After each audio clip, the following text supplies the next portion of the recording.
மக்கள் பேச்சு நேயர்களுக்கு வணக்கம். 2025 டிசம்பர் முடிஞ்சு, இப்ப 2026 ஜனவரி அதில உட்காந்துருக்கோம். அதில ஆனந்தோட நம்ப American politics or American president Trump இவர பத்திலாம் நம்ம ஆராய்வோம். எஸ்பெஷலி H1B1 விசாவ பத்தி. அதனால ஆனந்த் வணக்கம். வணக்கம் Sundar. Happy new year. Happy new year. Happy new year. Trump எப்படி இம்பீச்மென்ட்லேருந்து தப்பிச்சிருவாரா? ஃபர்ஸ்ட் ட்ரம்ப்புக்கு இம்பீச்மெண்ட்டுங்கிறது நடக்காது. ஏன்னா செனட்டும் அவன் கண்ட்ரோலில் இருக்கு, ஹவுஸ் ஆஃப் ரெப்ரசன்டேட்டிவ்ஸும் அவன் கண்ட்ரோலில் இருக்கு. செனட் அவன் கையை விட்டு மாறணும்னா 13 சீட்டு மாறணும். அது ரொம்ப கஷ்டம். பட் இம்பீச்மென்ட்க்கு ஒன்லி ஹவுஸ் ஆஃப் ரெப்ரசன்டேட்டிவ்ஸ் தானே. செனட் தான் ஃபைனல் இம்பீச்மெண்ட். ஃபைனல்ல ஓகே. அந்த இம்பீச்மெண்ட்லாம் கஷ்டம். மோஷனே பாஸ் ஆகாது. இன்னும் ஒரு 10 மாதம் அவர் ஃபுல் ஆக்டிவாக இருப்பார். அதுக்கப்புறம் தான் இதே மாறும். எது எலெக்ஷன் வந்து ஜான்வரியிலேருந்து தான் ஹவுஸ் ஆஃப் ரெப்ரசன்டேட்டிவ்ஸ் கை மாறும். பட் அந்த 12 மாதம் நிறைய பல விஷயங்கள் நடக்கும். இப்போ லேட்டஸ்ட்டாக அவர் பாம் என்ன போட்டிருக்காருன்னா, H1B விசா இன்டர்வியூலாம் கேன்சல் பண்ணிட்டாரு. அப்படின்னா என்னன்னா, அந்த H1B விசாவில் உனக்கு I-140ன்னு இருக்குது. அதுவும் இருந்ததுன்னா வேலை இருக்கிற வரைக்கும் நீ அங்கேயே உட்காந்துக்கலாம். க்ரீன் கார்டு ஒரு 20-30 வருஷத்தில் வரும். நீ வீடு வாங்கிட்டு அங்கேயே அப்படியே. இதுதான் H1Bயோட ஸ்டேட்டஸ் வித் 140. இப்போ இவன் ஆம்பிகுவஸாக என்ன சொல்லிட்டான்னா, புது H1Bனா $100,000. அது ஜட்ஜு ரைட்டுன்ட்டான். ஸோ ஃபஸ்ட்டு சேலஞ்ச் தோத்துருச்சு. டிஸ்ட்ரிக்ட் ஜட்ஜா இல்லை supreme court? First district judge வழியாக தானே போகணும். ஓகே. ஃபஸ்ட்டு ரவுண்டு ட்ரம்ப் ஜெயிச்சிட்டாரு. இப்போ அதை ஜெயிச்ச அப்புறம் என்ன பண்ணிட்டாருன்னா, H1Bக்கு அப்பாயின்மெண்ட் கிடையாது, லாட்ரி சிஸ்டம் கிடையாது அப்படின்ட்டார். இப்போ இதுலேருந்து என்ன புரிஞ்சுக்கணும்னா, அந்த H1Bக்கு ஒரு ரூல் இருக்குது. 3 வருஷத்துக்கு ஒரு வாட்டி நீ ஸ்டாம்ப் அடிக்கணும், ஸ்டாம்பிங் பண்ணணும். நீ வெளில வந்தேன்னா ஸ்டாம்பிங் பண்ணுறதுக்கு திரும்பி உள்ளக்குள்ள முடியாது. அந்த ஊர்லேயே ஸ்டாம்பிங் பண்ண முடியாது. அப்போ திரும்பி வராதுன்றாரா? என்ன சொல்கிறான்னு தெரில. அதனால் இப்போ வெள்ளம் வந்தால் என்ன ஆகும்னு தெரியாது. அதனால் க்ரீன் கார்டாக இருக்கிறவனும் சிட்டிசனாக இருக்கிறவன் தான் வெளில வர முடியும் தைரியமாக. வேறு எவனாவது வெளில வந்தான்னா உள்ளே போக முடியாது. இந்த H1Bயில் பல பேர் என்ன பண்ணிட்டாங்கன்னா, H1B 140 தான் இருக்காங்க. பல பேர் அங்கேயே வீடு வாங்கி, ஆமாம், பசங்க வந்து சில பேர் பசங்க 1 வயசு 2 வயசு இருக்கச்சே அங்கே போயிட்டாங்க, 5-6 வயசு இருக்கச்ச கூட போயிட்டாங்க. ஸோ பசங்க ஃபார் ஆல் ப்ராக்டிக்கல் பசங்க அமெரிக்கன் மாதிரி வளர்ந்துட்டான்.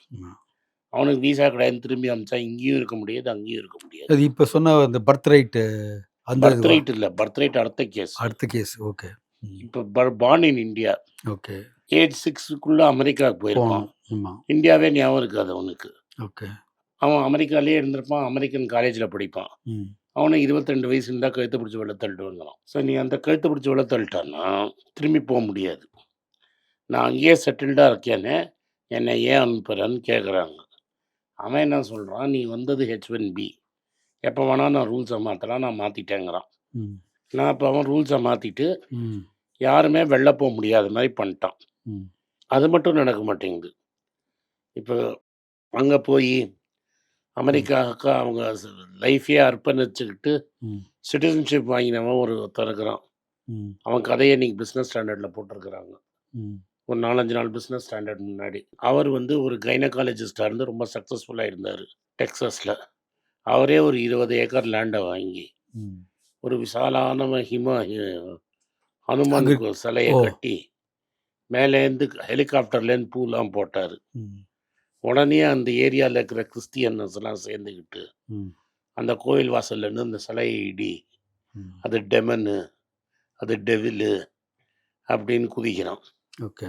அந்த லோக்கல் செனட்டர், டெக்ஸஸ் வந்து பயங்கரமாக கிறிஸ்டியன் பெல்ட் ரிப்பப்ளிகன். அவன் என்ன சொல்கிறான்னா, அந்த சிலையை இடிக்கணுங்கிறான். இந்தியன் அமெரிக்கன் என்ன ஃபீல் பண்ணுறான்னா, இந்த நாட்டுக்காக நான் உயிரே கொடுத்தேனே, நான் இங்கே வந்து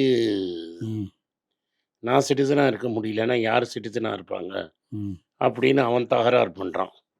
ஸோ ஒரு ஜெனரேஷன்ஸ் ஆஃப் இந்தியன்ஸு இங்கேருந்து அங்கே போய் வேலை செஞ்சு பசங்க அங்கேயே பிறந்து அமெரிக்கனாக இருந்தவன இப்போ இந்த ஆன்டி இண்டியன் இமிக்ரெண்ட்ஸு இந்தியன்ஸ் மேலே வெள்ளத்தள்ளி வெள்ளப்போடாங்கிறான்.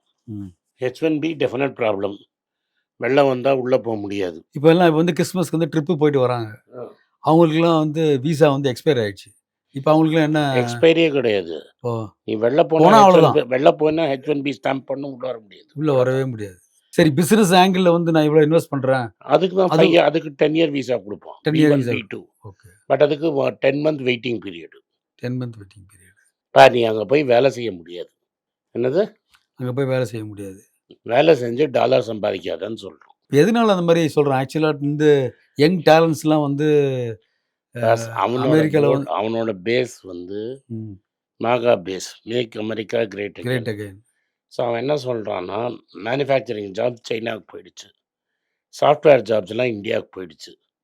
அந்த ஜாப்ஸை நான் அமெரிக்காவுக்கு திரும்பி கொண்டு வரேன். ம்.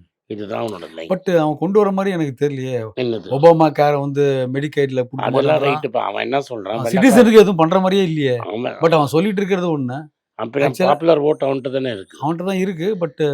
ஒபாமா கேர் சில ரிப்பப்ளிகன்ஸ் டோன்ட் அக்ரி, அதை ரிலீஸ் பண்ணிட்டான். பட் இப்ப ரீசென்ட் நடந்த சின்ன சின்ன எலக்ஷன்ஸ்லாம் வந்து டெமோக்ராட்ஸ் வின் பண்ணிட்டு இருக்காங்க. அத பத்தி அவங்களோட ஹோப் அது. இது டெமோக்ராட்ஸோட ஹோப். மிட் டேர்ம் இந்த ஸ்பெஷல் எலெக்ஷன்ஸ்னு சொல்லுவாங்க. ஆமா. அதெல்லாம் ஜெயிக்கிறாங்க. அவன் கணக்கு என்னன்னா, ம். அதெல்லாம் அவன் கண்டுக்கவே மாட்டான். ஓகே. அவன் என் தோத்தா ரிப்பப்ளிகன்ஸ் தானே தோப்பான். கரெக்ட். இந்த எலெக்ஷனுக்கு அப்புறம் அவன் நிற்கவே முடியாதுல்ல. ஆமா. He has already contested an election. He doesn't have to contest any more election. In his life in politics is over. So why will he worry about popularity, vote, இல்ல election? அப்படி மாரி அவரோட சைக்காலஜி தெரியலையே. அவர் அவரோட வந்து psychology forever இருக்கணுன்றாரு. அதெல்லாம் எனக்கு முடியாதுன்னு ஒண்ணும் அவரே புரியல. ஒத்துக்கிட்டாரு. ஏன்னா every state has to pass.